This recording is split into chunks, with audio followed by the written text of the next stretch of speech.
este tema, o sea, ¿por qué llegamos al cuento de un taller Da Vinci? ¿Qué es esa cosa? O sea, ¿por qué estamos acá? ¿Y qué es lo que pretendemos con esto en este momento hoy? Bueno, ok. Un saludo a todos.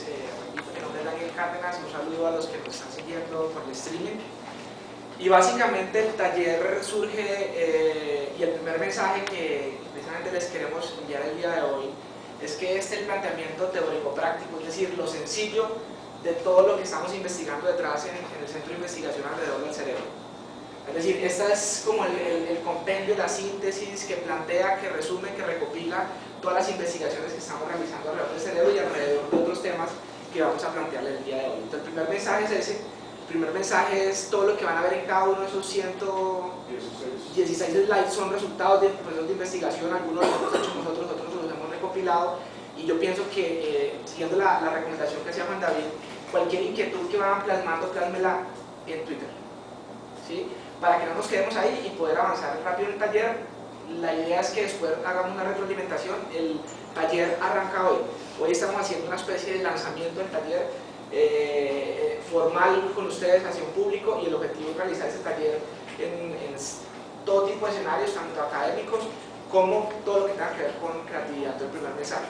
El segundo mensaje es algo que hemos venido haciendo al interior de Knowledge Factory, es tratar de pensar por nosotros mismos, tratar de reflexionar y sobre todo de empezar a crear conceptos que sean acordes no solamente con nuestro pensamiento, nuestro día a día, sino con lo que proponemos.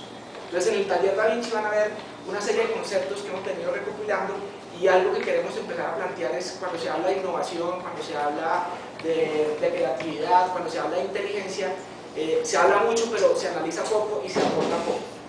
Entonces, este es un planteamiento de lo que consideramos nosotros que es innovación, y el concepto que queremos venderles o le queremos manifestar el día de hoy es lo que hemos venido construyendo y que se ha llamado, hemos denominado pensar a cerebro completo. El pensar a cerebro completo no es nada más que tratar de entender el cerebro y tratar de optimizarlo, tratar de entrenarlo y tratar de explotar todas y cada una de las capacidades que todos tenemos como seres humanos. Entonces, ese es el concepto. ¿De dónde sale ese concepto? Yo me leí un libro que es una serie de estos, se lo recomiendo igual. Es de esta editorial que se llama... Es una serie de libros que es como este es como pensar como Einstein. Hay otro que dice cómo pensar como Leonardo da Vinci. Y en ese libro, y en muchos otros de esta serie, lo que tratan es de ir hacia el método, hacia la técnica y lo más profundo de la mentalidad, de lo que no nos queda ninguna duda de que fueron genios, y no solamente genios como pensaron, sino genios como actuaron. Entonces, el libro sale de eso, de cómo pensar a cerebro completo, y unos planteamientos, vamos a hacer un desarrollo para que ustedes se acerquen y entiendan un poco a qué se refiere. Y el último mensaje que les queremos dar es que estamos trabajando en la metodología para que esto no solamente sirva para personas, para que realmente lo tomen como una guía alrededor de cómo entrenarse o cómo hacer una gimnasia cerebral, de ahí el título que colocamos, sino que también alrededor de las organizaciones puedan implementar esas metodologías y puedan alimentarse de no solamente lo que estamos planteando acá, sino lo que vamos a seguir planteando, y la retroalimentación de cada uno de los talleres que vamos a efectuar alrededor de esto que hemos pensado, que se llama pensar a cerebro completo y que queremos transmitírselos el día de hoy. Bueno, entonces empezamos con una reflexión muy fuerte. Siempre, o sea, nos han dicho por toda parte que tenemos que innovar, que tenemos que ser una sociedad más innovadora, que tenemos que ser individuos más innovadores, y de todas maneras estamos atascados. O sea, Colombia como sociedad se puede decir que es poco innovadora.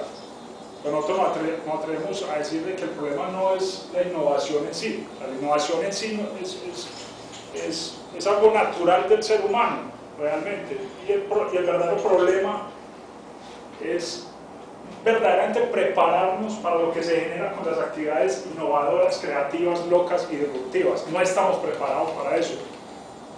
Estamos acostumbrados a vivir en un status quo, en una sociedad que nos ha brindado algunos elementos, y generalmente nos estamos acostumbrando a vivir en esos elementos, y cuando nos salimos un poquitico, siempre hay una cantidad de presiones, una cantidad de cosas que nos van jalando y nos van llevando a ese mismo status quo.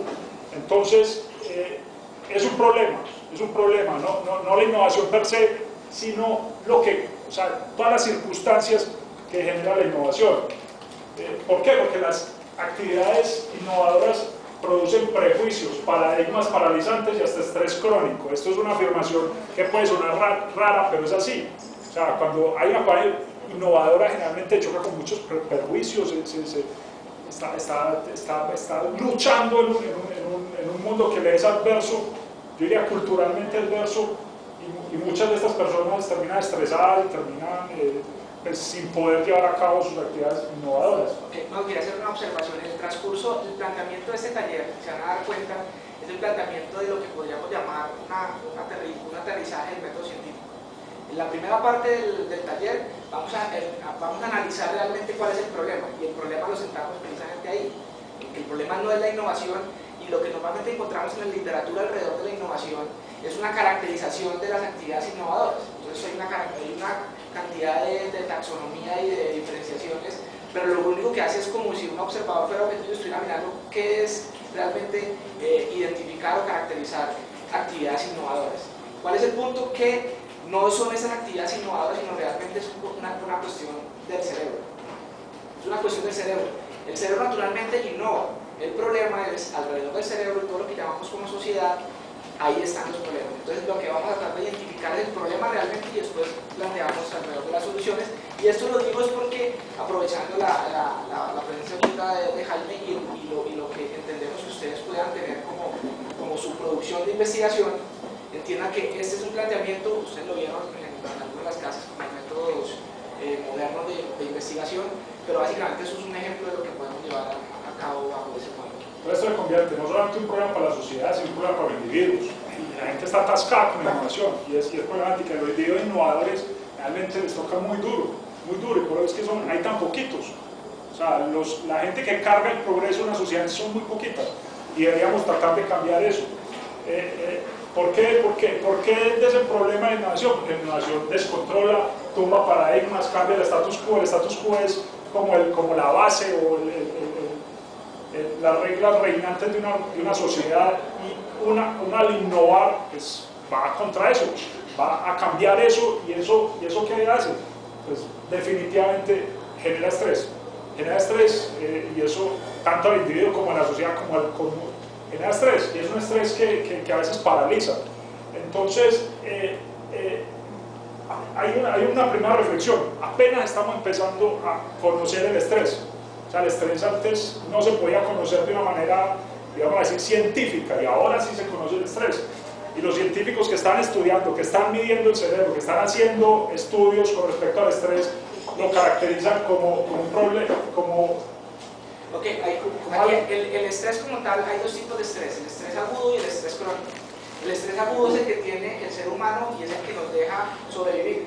O sea, es decir, el que se nos alerta bajo un peligro, el que hace que enfoquemos nuestras energías en analizar un problema, y ese estrés es el estrés bueno. Es el estrés que hace que sigamos vivos y que realmente no nos pone un carro, en fin. El estrés crónico es el que realmente sucede en partes del cerebro que no entendemos. Y es el que normalmente, no sé por qué estoy estresado, tenemos algunas ideas o por personas, o por momentos, o por acciones, pero realmente el estrés crónico es el que tenemos que empezar a combatir. Y cuando hablamos de innovación, realmente todas esas actividades que son disruptivas generan estrés, tanto a nivel individual como a nivel colectivo. Cuando tú planteas cualquier cosa, bien sea disruptiva, vas a encontrar barreras por todos lados. Entonces, cientificando ya científicamente lo que causa al individuo y en el cerebro individual particularmente, es en estos cuatro factores. Esos 4 factores son los que se han determinado que generan factor estrés en el individuo, en la persona. Lo primero es, cualquier cosa que genere novedad tiene alrededor, por decir así, esa particularidad que puede generar estrés en una persona. Lógicamente ustedes van a entender un poco mejor que no todos los tipos de novedades, pero ciertos tipos de novedades generan cierto impacto en el cerebro que de una forma u otra, si son novedades reiterativas, generan estrés. Lo otro es la imprevisibilidad, la incertidumbre, realmente el analizar un escenario y no saber qué es lo que va a pasar, o que pasen cosas y no las entiendo. Eso genera estrés. La sensación de descontrol, es decir, en los anteriores yo estoy actuando como un sujeto que estoy observando un escenario en el cual puedo identificar eso. Cuando yo no tengo el control de algo, de una vez me siento impotente y genera estrés. Y lo otro es cuando hay una acción, palabras, energía que amenace la personalidad. Entonces cualquiera de esas, el cerebro actúa de una forma natural y de una forma automática y genera esa sensación. Porque de una forma u otra, como les explicaba, el estrés de una forma natural es una herramienta que tiene el cerebro para poder reaccionar y para poder decir pilas, haga algo, mira, aquí está pasando algo. El objetivo es tratar de entenderlo, cada uno de esos factores, y empezar a atacarlos alrededor de la innovación. Entonces, cuando